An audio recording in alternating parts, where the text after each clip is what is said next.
तो हम चलते हैं application of total internal reflection.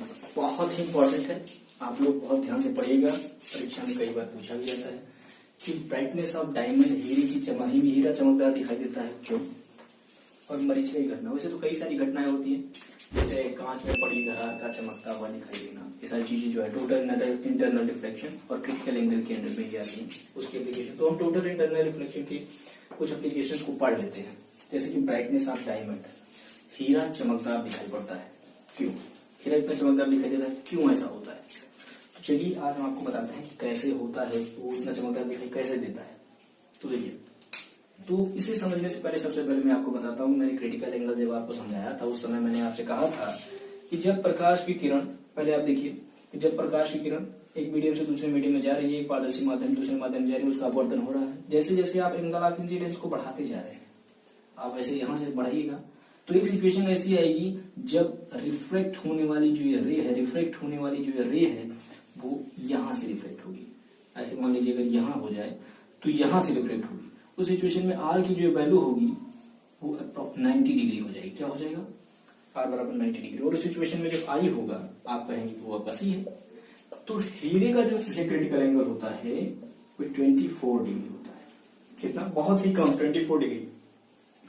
दरअसल हीरे को इस तरीके से काटा ही जाता है उसके तल पर कि जब कोई प्रकाश में इंटर करे तो वो टोटल इंटरनल रिफ्लेक्शन होगा, उसका हो total internal reflection, total internal reflection की घटना को अंजाम दे। तो मान लीजिए वो इस तरीके से कट होगा, वो हीरे को इस तरीके से कट किया जाता है कि अनेक दिशाओं से प्रकाश उसमें आता है, और आता है तो वो क्रिटिकल एंगल से जब अधिक होगा तो क्या होगा, क्रिटिकल एंगल से जब अधिक पर होगा तो इसका टोटल इंटरनल रिफ्लेक्शन हो जाएगा, क्योंकि उस सिचुएशन में इसी मीडियम में फिर से वापस चला आएगा। ये अगर रे इसको आप इसका angle of incidence critical angle से ज्यादा हो जाएगा तो इसी मीडियम में फिर से चला जाएगा। तो वही कह रहे हैं कि प्रकाश जो होता है वो अनेक तलों से उसमें प्रवेश कर जाता है और क्रिटिकल एंगल से ज्यादा एंगल पर होता है, इसीलिए उसका टोटल इंटरनल रिफ्लेक्शन होता रहता है। लेकिन जब किसी एक तल पर पहुंच करके, मान लीजिए कोई एक तल है, किसी तल पर पहुंच करके डिग्री से कम हो जाती है, अगर वैल्यू जो हो इससे कम हो जाए, इससे कम हो जाए, ये जो वैल्यू आए वो इससे कम हो जाए तो क्या होगा?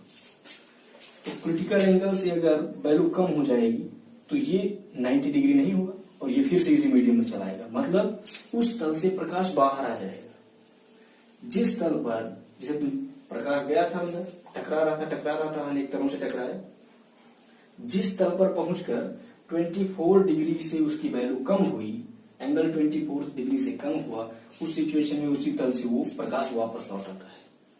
तो क्या होता है कि ऐसे तलों की संख्या बहुत कम होती है, मतलब टकराता बहुत तलों से लेकिन कुछ तलों से ही बाहर निकलता है, और इसी कारण से वो बहुत ही ब्राइट, बहुत ही चमकदार दिखाई देता है ना।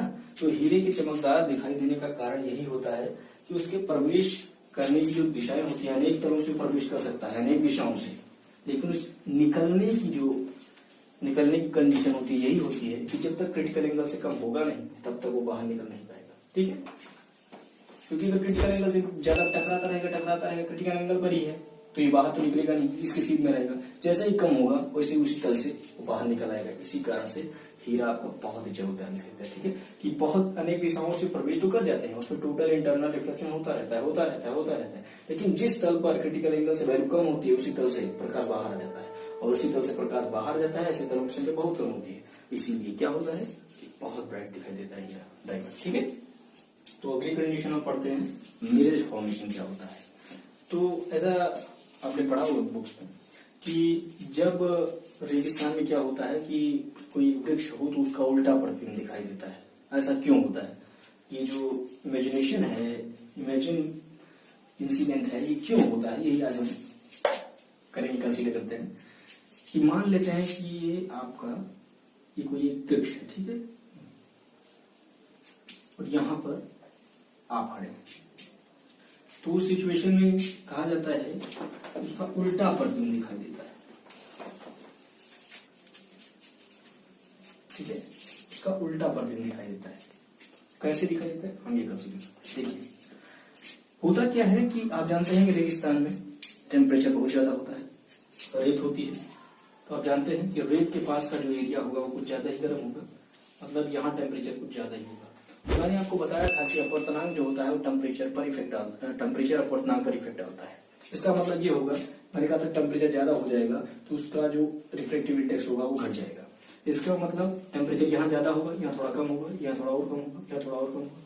इसका मतलब टेम्परेचर यहाँ कम, तो इसका मतलब अपवर्तनांक यहाँ कम होगा। इसका मतलब वायु की जो लेयर्स होंगी, वायु की जो लेयर्स होंगी वो यहाँ पर उनका अपवर्तनांक कम, और ऊपर जैसे जैसे आप जाएंगे उनका अपवर्तनांक बढ़ता जाएगा। मतलब वायु की सघनता आप कह सकते हैं, वायु की परतों की सघनता ऊपर जाने पर ज्यादा और नीचे जाने पर कम होगी। तो जब भैया क्या होगा कि यहाँ से पेड़ के शीर्ष से आने वाली जो प्रकाश की किरणें हैं यहां से आएंगी, क्या होगा, सघन माध्यम से विरल माध्यम में प्रवेश कर रही है। जैसे जैसे नीचे आ रही है सघन माध्यम से विरल माध्यम में, विरल माध्यम, विरल माध्यम ऐसे आ रही है। ठीक है, आप अविलंब से दूर हटती चली गई, क्योंकि सघन माध्यम से विरल माध्यम जाएगी, अविलंब से दूर हटेगी, यहाँ अविलंब से दूर हटेगी, यहाँ अविलंब से दूर हटेगी।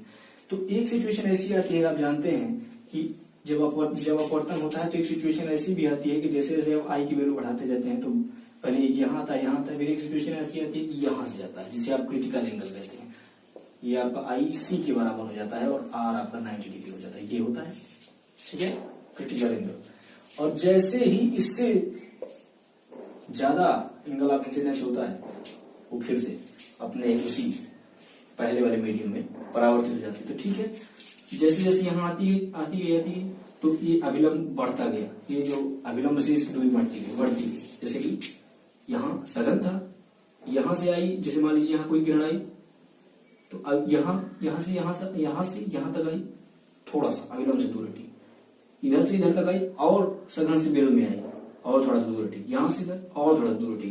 तो एक कंडीशन यहाँ ऐसी आएगी कि जब ये सघन से विरल माध्यम में जाते हुए क्रिटिकल एंगल के बराबर हो जाएगी और उससे नीचे वाली परत से जैसे ही इसका अपवर्तन होगा तो अपवर्तन ना होकर के उसी मीडियम को फिर से वापस चली जाएगी और वहां इसका फिर से टोटल इंटरनल रिफ्लेक्शन हो जाएगा, टोटल इंटरनल रिफ्लेक्शन हो जाएगा। ठीक है, फिर से यहां से आई, थोड़ा सा इसका अविलंब से दूर हटी, क्यों, क्योंकि सघन से विरल माध्यम में गई।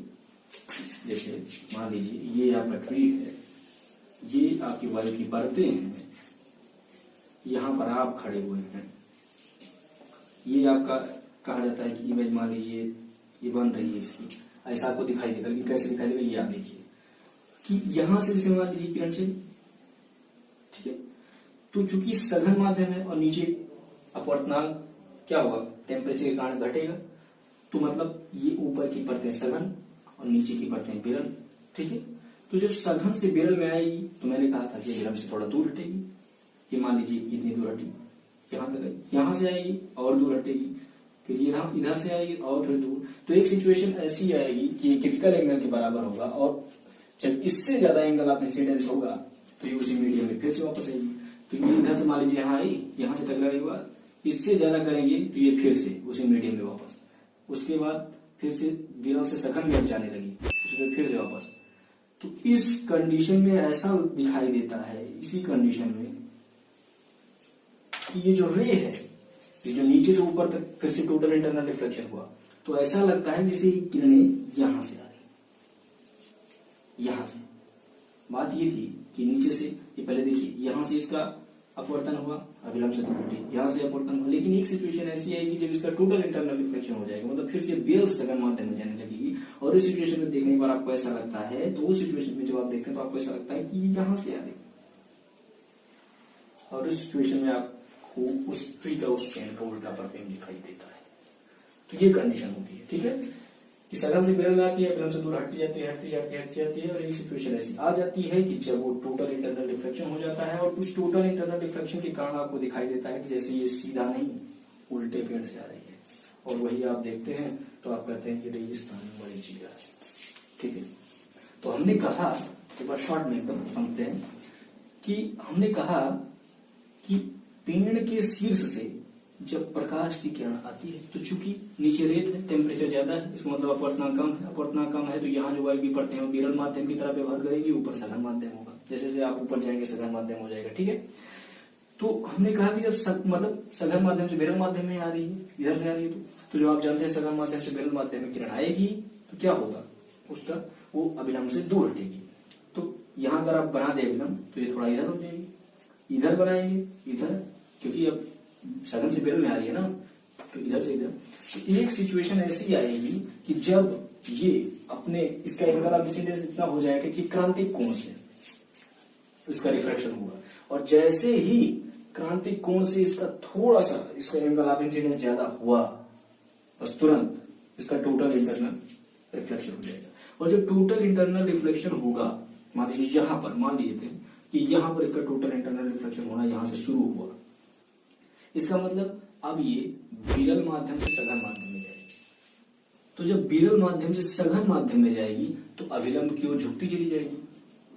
अरे भाई, अगर मान लीजिए ये आपका, ये 1 सेकंड के लिए ये आपका अगर सघन माध्यम हो, ये आपका विरल माध्यम हो, सॉरी, ये आपका सघन माध्यम हो, ये आपका विरल माध्यम हो, तो यहां से अगर किरण जाए तो अगर सघन माध्यम में पहुंचेगी तो अभिलंब की वजह से झुकेगी। तो उल्टा फिगर हो गया। वैसे ही उल्टा यहां भी देखिए कि अब यहाँ विरल से सघन माध्यम में जा रही है, इसका मतलब यहां अगर ये हो आपका नॉर्मल तो ये इधर नहीं जाएगी, अब इधर इसी की ओर झुकेगी, अभिलंब की ओर झुक जाएगी। ठीक है, तो सिचुएशन में आप जब यहाँ खड़े रहते हैं तो यही जो अभिलंब की ओर झुकने वाली किरण आपकी आंखों पर पड़ती है, तो आपको ये लगता है कि ये किरण यहां से आ रही है, उसके उल्टे इमेज से आपको लगता है। क्यों? क्योंकि नीचे से होकर ऊपर जा रही थी, और आपकी आंखों पर जब ये किरण आके पड़ती है तो उसका जो प्रतिबिंब होता है वो कुछ इस तरीके से उल्टा दिखाई देता है, और आप कहते हैं कि रेगिस्तान में वही चीजें दिखाई देती है। ठीक है, मतलब उसका एक आभासी प्रतिबिंब आपको दिखाई देता है। कब? जब ये टोटल इंटरनल रिफ्लेक्शन होता है तो ये अभिलंब की ओर अपने झुकती है। क्यों? क्योंकि विरल सघन माध्यम में जाती है, और जब विरल सघन माध्यम में जाती है तो अभिलंब की ओर यही झुकने वाली किरणें जब आपकी आंखों पर पड़ती है तो आप देखते हैं, और तो आपको ऐसा लगता है कि ये किरण जो है यहां से आ रही है, और आपको इसका उल्टा प्रतिबिंब दिखाई देता है। तो आज हम लोगों ने कई सारी चीजें पढ़ी। आप लोगों को कोई दिक्कत हो तो आप क्वेरी हो तो आप कमेंट कीजिए, और आज हम लोगों का ये चैप्टर फिनिश हो गया है। ओके, तो अगर आपको कोई दिक्कत हो तो आप लोग कमेंट करके बताइए।